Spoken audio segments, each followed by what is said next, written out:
반갑습니다. 여러분. 또에 오신 여러분들을 사랑하고 환영합니다.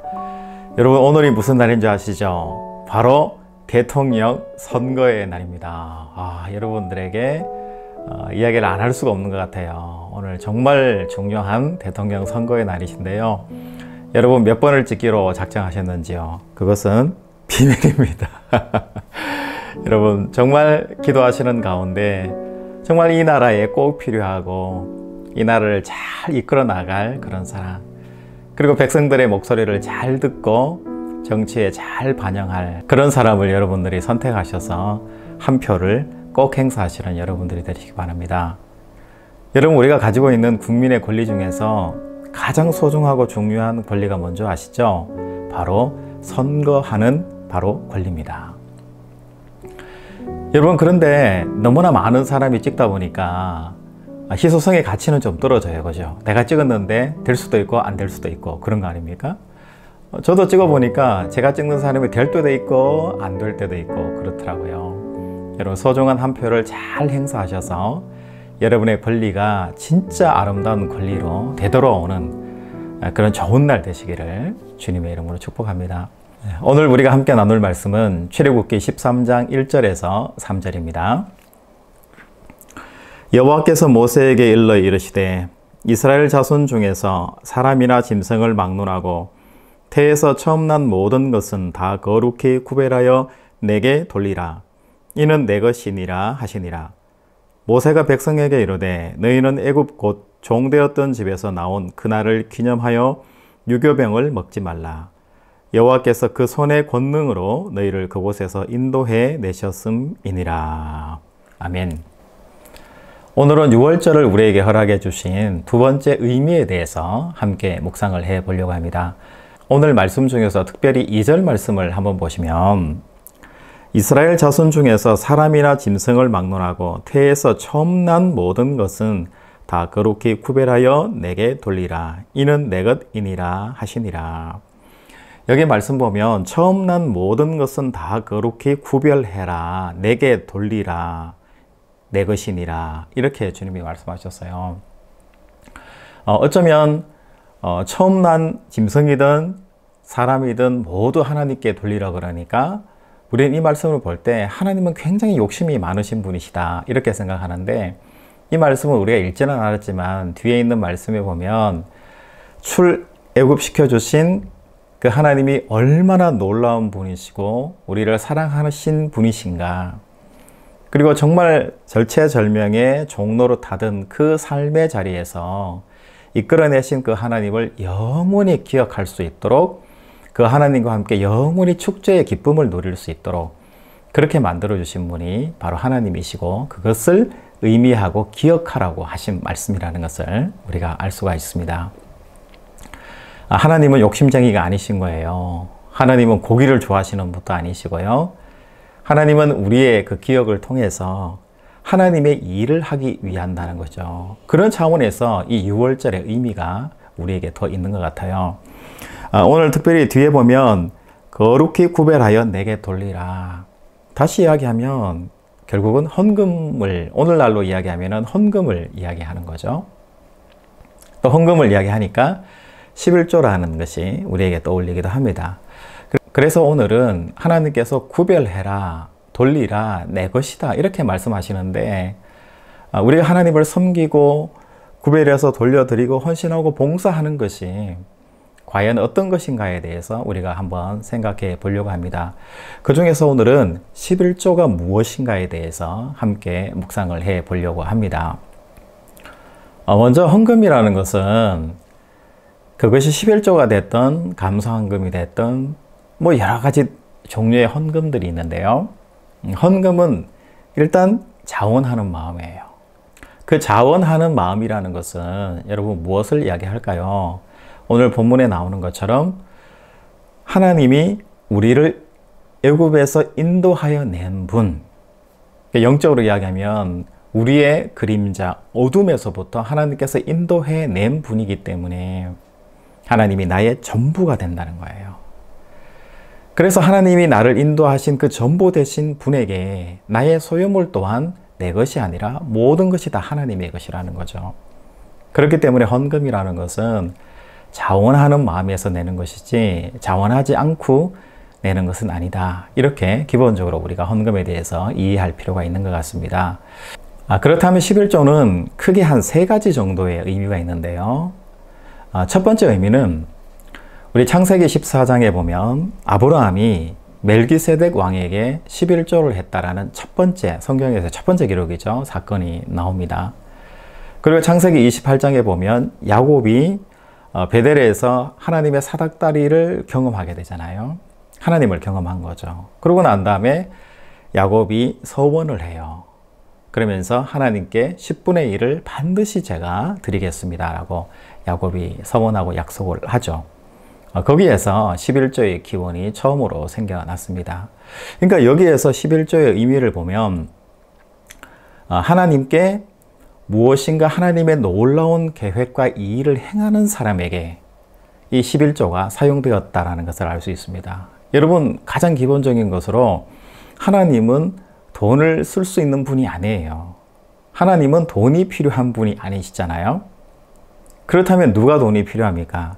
사람이 돈이 필요한 거죠. 그러면 어떤 사람이 이 11조라는 이 헌물이든 헌금이든 이것이 필요할까요?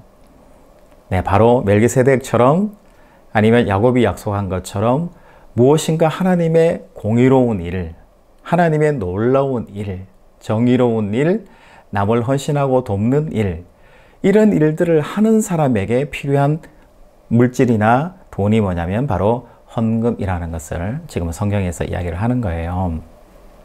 여러분, 만약에 목사님이, 전도사님이 예를 들어서 교회에서 정의롭고 공의롭고 정말 모두를 위해서 중요한 일들을 해나가신다.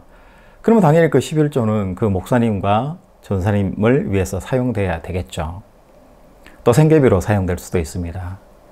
그런데 그것만 있는 것이 아니라 내가 평신도고 내가 목회자가 아니라 할지라도 내가 정말 공의롭고 정의로운 일을 내가 하는 사람으로서의 삶을 내가 살아간다면 여러분들은 교회 11조를 쓰실 수 있는 사람에 속한다라는 것을 여러분 꼭 기억하시길 바랍니다. 하나님께서는 꼭 목회자라고 사용하시고 목회자가 아닌 성도들은 안 된다라는 것을 말씀하신 적이 없어요. 하나님의 공의와 정의를 실현하는 사람에게 하나님의 예물이 헌금이 11조가 사용되어야 된다. 이렇게 11조의 용도에 대해서 첫 번째로 이렇게 말씀하십니다. 두 번째로 11조의 용도는 신명기 14장 말씀에 나오는데요. 저는 이것을 축제를 위한 11조 이렇게 한번 말씀드리고 싶습니다. 여러분, 신명기 14장을 잘 읽어보면 11조의 사용에 대해서 잘 설명을 하고 있습니다.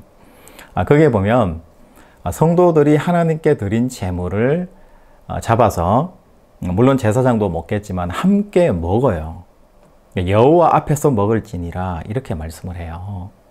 이 말은 무슨 말이냐면 제물을 하나님께 드리는데 드린 제물을 여호와 앞에서 사람들이 함께 가족들이 여러 사람이 나누어 먹으면서 가장 핵심적인 주제는 하나님을 경외하고 하나님을 높이는 방법, 어떻게 하면 우리가 하나님을 경외하고 하나님의 뜻을 실천할 것인가를 생각하면서 묵상하면서 함께 나누어 먹는 거예요. 오늘날로 쉽게 이야기하면 교회에서 예배를 드리고 난 다음에 식사하는 거예요. 그러니까 성경적으로 이야기하면 주일날 예배를 마치고 식사를 하는 거, 이거는 예배 행위 중에 하나에 속하는 거예요. 어떤 사람은 바빠서 그냥 가시기도 하고 어떤 사람은 예배는 안 드리더라도 밥은 먹고 가시는 분도 계시고 그러신 것 같더라고요. 그런데 성경적으로 봤을 때는 하나님을 경외하고 하나님을 어떻게 예배할 것인가를 배우고 논의하고 함께 묵상하면서 먹는 이 식탁 공동체가 바로 11조에 의해서 사용되어야 된다는 거죠. 여러분, 우리가 교회 생활을 하다 보면 아니 성도들이 먹고 마시는데 왜 교회 재정을 쓰냐고, 맡은 장님들이 쓰시라고 이렇게 하는 경우도 있고, 어떤 분은 돈 있는 사람들이 써야 된다고 교회 재정을 함부로 먹는 데 쓰면 안 된다 이렇게 이야기하시는 분들이 종종 계세요. 물론 틀린 이야기는 아니죠. 그러나 함부로 먹으라는 이야기를 하는 것이 아니라 11조의 용도가, 교회 헌금의 용도가 온 성도들이 하나님을 경외하는데 먹고 마시는데 사용되었다라는 것을 이 구약에서 증명을 하는 것이죠. 세 번째 11조의 의미는 신명기 14장 28절에서 29절 사이에 나타나는데요. 바로 희망을 위한 11조입니다. 여러분, 희망이 뭘까요? 너무 절망 속에 있는 사람, 정말 법적으로 보호를 받지 못하는 너무 어려움 속에 있는 사람들 이야기합니다. 난민들을 위한 헌금이라고 이렇게 말해도 될 것 같습니다. 요즘 이야기하는 러시아와 우크라이나 전쟁에서 우크라이나 난민들을 위해서. 최근에 불이 났는데요. 우리나라에서 울진 삼척에 집 없이 힘들어 하시는 그런 난민들을 위해서 헌금이 얼마든지 사용될 수 있다라는 것을 성경에서 이야기하는 거죠.